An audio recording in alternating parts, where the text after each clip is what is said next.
Hello दोस्तों, आज की क्लास में हम PYQ सॉल्व करने वाले हैं BMTC 131। ठीक है, इस सब्जेक्ट के हम PYQ सॉल्व करने वाले हैं ये, और साथ में जो डेफिनेशन है उसको यूज़ करते हुए करेंगे ताकि हमें थ्योरी भी समझ आए।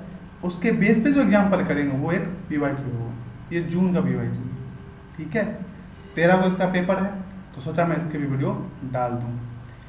इसके बाद जो भी पेपर होता रहेगा उस बीच में अप्रॉक्स 4-5 दिन का या 6 दिन का गैप है, तो मैं उसमें उसका वीडियो डालता रहूँगा। ठीक है, आप लोग लाइक शेयर सब्सक्राइब करते रहो, मैं वीडियो डालता रहूँगा। आप लोग अपना काम करो, मैं अपना काम करता रहूँगा। तो पहला क्वेश्चन क्या है? पहला क्वेश्चन है कि कोई सेट है, अरे एक मिनट, इसे भूल जाओ, ये नहीं कुछ। कोई सेट एस है, ठीक है, जो कि एक्स जो है सो बिलोंग कर रहा है x belong to x belong in R. ठीक है, x square minus 3x plus 2 equal to 0, ये इक्वेशन दिया हुआ है। कह रहा है कि is an infinite set. Actually सबसे पहले इसके बाद समझते हैं इनफाइनाइट सेट क्या है। पहले तो हम ये जानेंगे ना कि इनफाइनाइट सेट होता क्या है। तो बताइए जरा, इनफाइनाइट सेट क्या होता है? इनफाइनाइट सेट क्या होता है?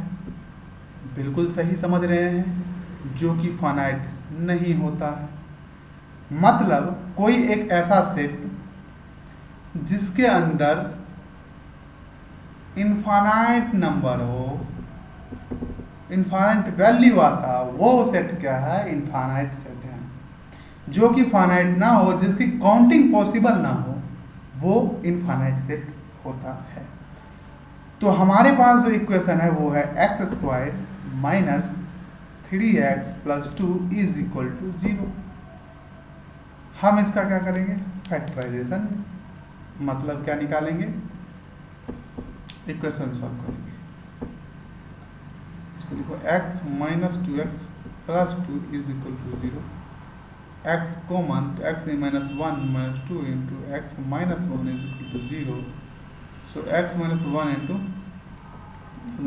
0, तो x इक्वल टू क्या है? 1, 2। तो ये जो s है इसमें कितने एलिमेंट आए? 1, 2। कितने एलिमेंट हैं? तो आप बोलोगे ये 1 है, 2 है, 2 एलिमेंट है। मतलब आप इसको काउंट कर पा रहे हो ना। तो ये कौन सा सेट हुआ? फाइनाइट सेट हुआ। कौन सा सेट हुआ ये? S is finite set. और लेकिन हमारे क्वेश्चन में क्या दिया हुआ था कि इज एन इनफाइनाइट सेट। तो ये क्या हो गया? फॉल्स हो गया ना, हो गया। दूसरा क्वेश्चन कहता है the greatest integer function is continuous on R. Greatest integer function GIF,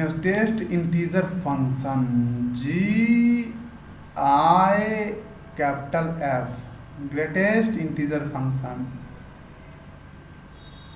continuous on R. पहले तो हम ये समझेंगे कि what is the GIF, greatest integer फंक्शन कहते क्या है? जिसको कोई डिनोट करता है ऐसे, कोई बुक डिनोट करता है ऐसे, जो समझ आता है यूज कीजिए। ठीक है, इसमें दो चीजें हैं इस क्वेश्चन में कि ग्रेटेस्ट इंटीजर फंक्शन। तो ग्रेटेस्ट इंटीजर फंक्शन होता क्या है पहले हम वो जानेंगे। दूसरा कॉन्टिन्यूटी की बात कर रहा है, तो एक्चुअली कॉन्टिन्यूटी क्या होती है हम उसकी बात करेंगे। ठीक है, तो सबसे पहले कॉन्टिन्यूअस क्या होता है? कॉन्टिन्यूअस GF जो है वो कॉन्टिन्यूअस है या नहीं है आर पे, वो तो हम बाद में जानेंगे। पहले कॉन्टिन्यूअस जान तो लें क्यों होता है। तो मैं आपको कॉन्टिन्यूअस का 2 डेफिनेशन दूंगा, एक ग्राफिकली, दूसरा मैथमेटिकली। ग्राफिकली क्या कहता है? ग्राफिकली कहता है अ फंक्शन, ग्राफिकली क्या कहता है? नोट कर लेना, काम आएगा। ठीक है, ग्राफ देख के कैसे पता चलता है, वो यही है। A function is said to be, S T B का मतलब said to be, C T S का मतलब continuous, when graph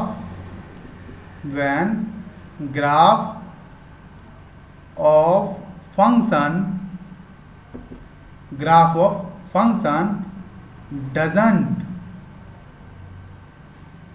doesn't have any break or hole, मतलब किसी भी फंक्शन को हम कॉन्टिन्यूसली ग्राफिकली तब बोलेंगे जब उसका ग्राफ हम ड्रॉ करें, वो उस ग्राफ के अंदर ना ही कहीं ब्रेक हो रहा हो ना ही कहीं होल हो। मतलब कहने का ये है कि f of x equal to x ले लें तो इसका ग्राफ कुछ ऐसा बनता है, मतलब अरे ऐसे बनता है सीधा, ठीक है, ऐसे 45 डिग्री पे, 50 डिग्री पे एंगल बनता है ऐसे, ठीक है। अब इसको देख करके आपको क्या लगता है, ये परफेक्ट बन गया,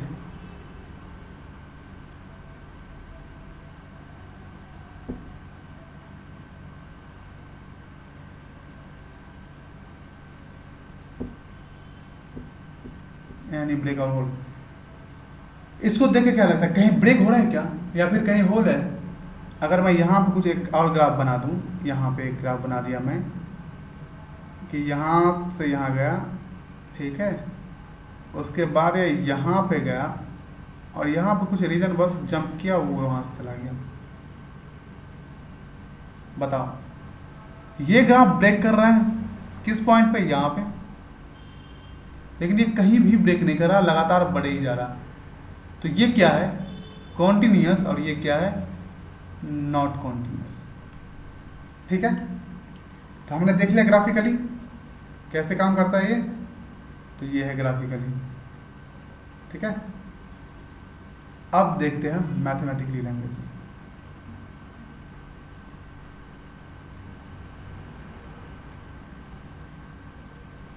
मैथमेटिकली क्या कहता है, a function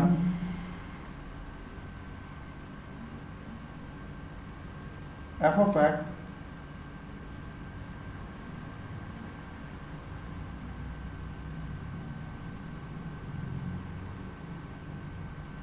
a function f of x is continuous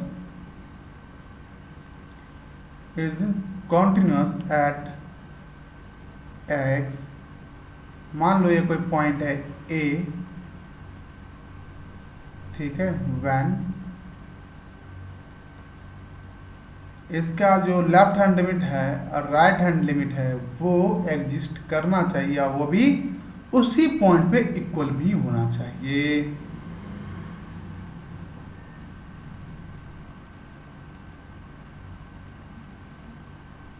ठीक है, ये है हमारा मैथमेटिकली डेफिनेशन जो आप 12th से ही पढ़ते आए हो। लेकिन यहाँ पे कह रहा है कि ग्रेटेस्ट इंटीजर फंक्शन है वो कॉन्टिन्यूस है या नहीं है, यहाँ पे हमें वो बताना है। तो ग्रेटेस्ट इंटीजर फंक्शन को जब भी हमें ये देखना है कि वो है या नहीं है, उसके लिए क्या करना पड़ेगा, उसके लिए पहले ग्रेटेस्ट इंटीजर का ग्राफ पता होना चाहिए। ग्राफ पता होने के लिए हमें ये पता होना चाहिए कि ग्रेटेस्ट इंटीजर फंक्शन बिहेव कैसे करता है, उसकी बिहेवियर देखेंगे, फिर ग्राफ ड्रॉ करेंगे, और फिर जो ये डेफिनेशन है ग्राफ वाली हम इसका यूज करेंगे। क्लियर है यहाँ तक हम क्या करने जा रहे हैं। तो सबसे पहले अब हम समझेंगे ग्रेटेस्ट इंटीजर फंक्शन। हेडिंग डाल जी आई एफ, इसमें से आई मत निकाल देना, ठीक है, good. Greatest integer function F of x, कोई ऐसा भी लिखता है और कोई ऐसे भी लिखता है, दोनों सही, दोनों नोटेशन सही है, ठीक है। अगर मैं वैन एक्स को बिलोंग करा दूं इसके बीच में, तब हमारा फंक्शन क्या होगा। इसका मतलब पता है, इसका मतलब ये है कि जब भी नंबर लाइन पर देखो जीरो, और यहाँ पे क्या है, होल है। इस होल का मतलब क्या होता है कि वन उसमें इंक्लूड नहीं है। जैसे देख लो इक्वल का साइन नहीं है ना, इंक्लूड नहीं है, मतलब कुछ ऐसा है, जीरो पे क्लोज्ड, वन पे ओपन, ऐसा है। अगर ऐसा होता है तो इस नीचे का मतलब ये है ना, ये नोटेशन का मतलब होता है कि इसमें से कोई भी वैल्यू लोगे वो नीचे गिरेगा। मतलब यहाँ तक कुछ भी ले लो, यहाँ तक कुछ भी ले लो, 0.9999 समथिंग कुछ भी लो, वो डायरेक्ट यहाँ पे आके गिर जाएगा, जीरो पे गिरेगा। जब हम when zero less than one less than equal to x less than two लेते हैं, वन और ये टू है, यहाँ पे होल है और ये वन है, तो टू के नियरेस्ट बिल्कुल क्लोजर तक कोई भी वैल्यू लोगे टू के अलावा, तो वो जाके कहाँ गिरेगी, वापिस F1 पे। तो f of x equal to क्या हुआ, वन।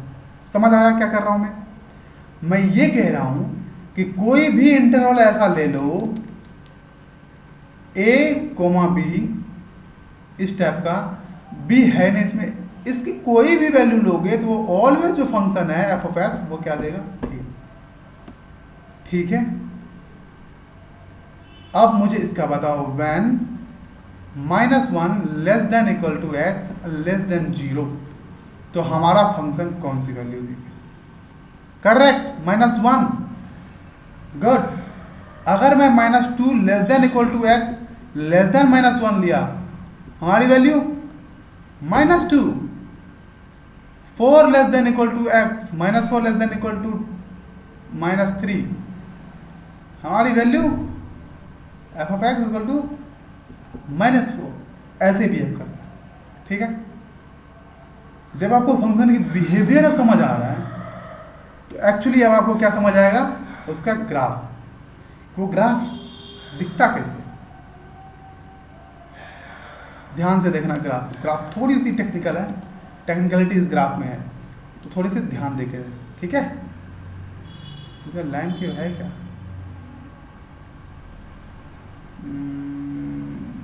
जो कोऑर्डिनेट सिस्टम है, देखो जरा,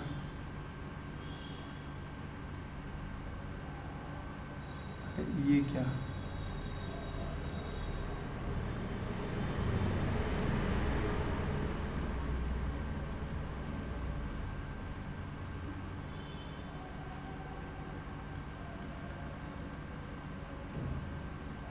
ये कुछ अगर ऐसे बनता है तो फिर हम ऐसे भी तो बनेगा ये,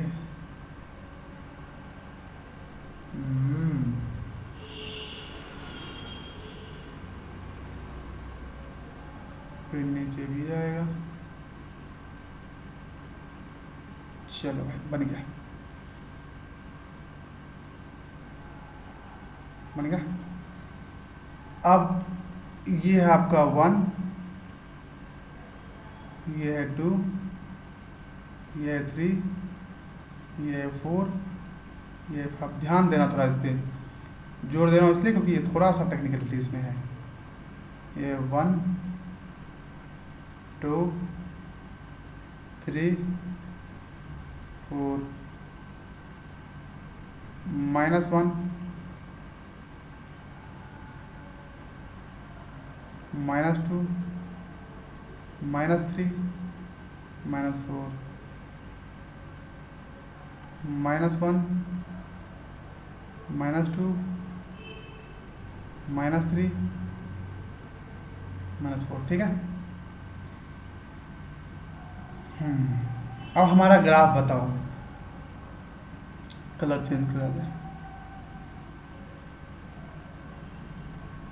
इसके बीच में ये 0 है, 0 से 1 के बीच में हमारा वैल्यू कहाँ जाएगा, सारी वैल्यू 0 पे जाएगी, भले हम 1 लें, कुछ भी, सॉरी भले हम 0.9 ले, 0.95 ले, 0.96 ले, 0.9 ले, कहाँ पे जाएगी वैल्यू, 0 पे जाएगी। तो ग्राफ कुछ ऐसा बना। अब मान लो जैसे ही 1 लोगे, ये कहाँ जाएगी, ऊपर,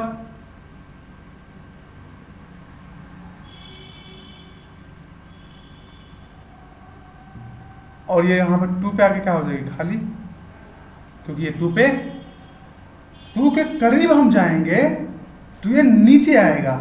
एक्चुअली जब ग्राफ ड्रॉ करते हैं तो वो वाई पे आता है ना, जैसे एफ ऑफ एक्स जो है वो क्या है, वाई है। एफ ऑफ एक्स जो है वो वाई ही तो है।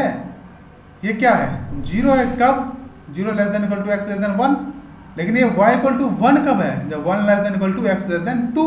इसके बीच की जो भी वैल्यू लेते हैं 1 पे जाता है। और अगर हम x को 1 ले लिए तो y 1 पे गया, तो x को 1 जैसे ही हमने लिया ये उछल करके चला गया 1 पे। ठीक है, अब 1 से जब तक हम 2 के पीछे तक रहे, नीचे तक रहे, तो वैल्यू यही देता रहा। और जैसे ही हमने 2 लिया, जैसे ही y x इक्वल टू 2 रखा तो y इक्वल टू 2 गया, क्योंकि 2 less than equal to x less than 3 पे उछल के कहाँ गया, ये 2 पे। यहाँ से 3 तक क्या चला, ये ओपन। फिर 3 पे गया, ये 4 तक चला, ओपन। ऐसे ही माइनस की तरफ चलेंगे तो ऐसे ही चलेगा।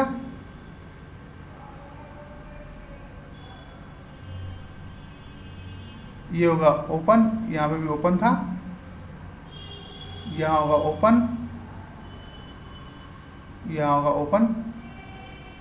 ये हमने कैसे ड्रॉ किया, ये हमने कैसे ड्रॉ किया, जो फंक्शन मैंने अभी आपको दिखाया, इस फंक्शन को देख कर इसका क्या पता चलता है कि जब भी आप x की वैल्यू इसके बीच में रख रहे हो 1 और 2 को छोड़ करके रख रहे हो यहाँ पे कुछ, वो सारी वैल्यू कहाँ जा रही है, 1 पे जा रही है, 1 पे जा रही है।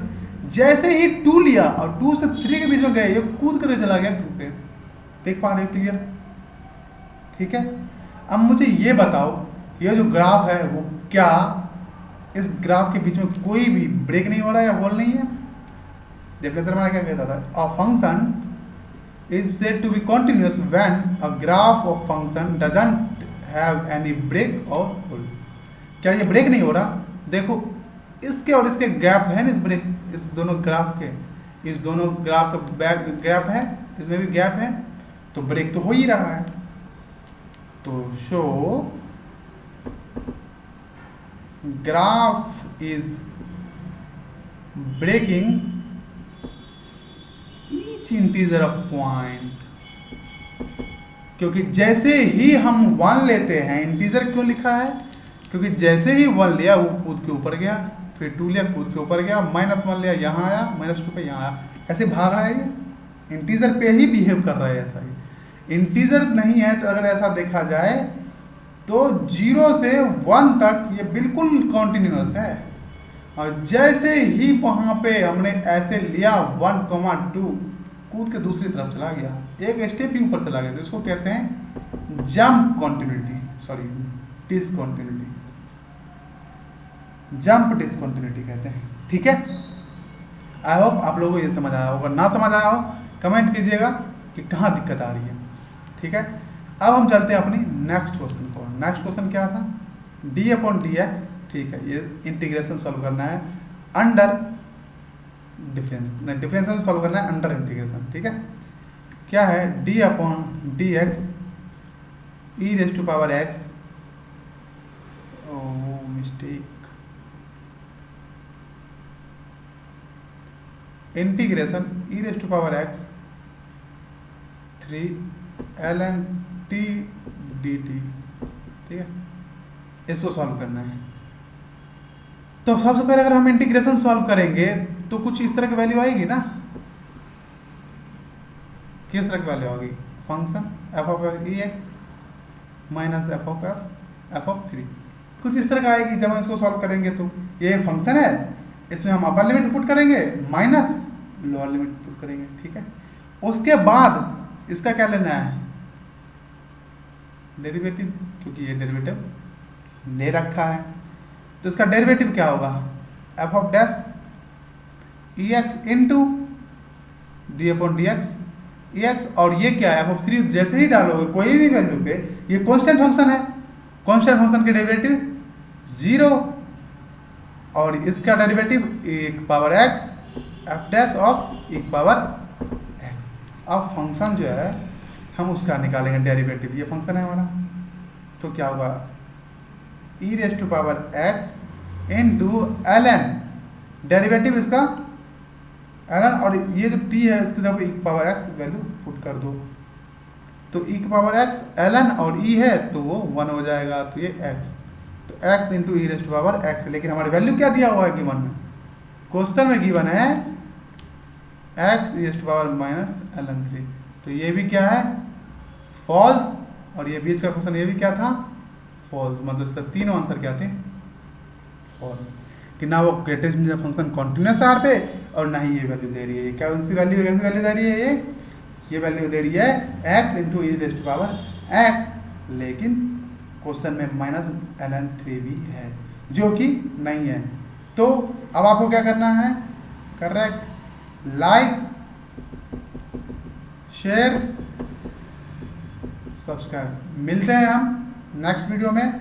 उसके बाद जिसको भी दिसंबर के लिए, दिसंबर एग्जाम जो है 2025 में मैथ्स पढ़ना है, हमारी क्लास ज्वाइन कर सकते हो। क्लास हमारी स्टार्ट हो रखी है, ठीक है। फीस आप लोगों को पता ही है, ठीक है, फीस आप लोगों को पता ही है। कांटेक्ट कीजिए आप लोग। उसके बाद फीस की जो ये दिक्कत है वो आपकी सॉल्व कर दिया जाएगा।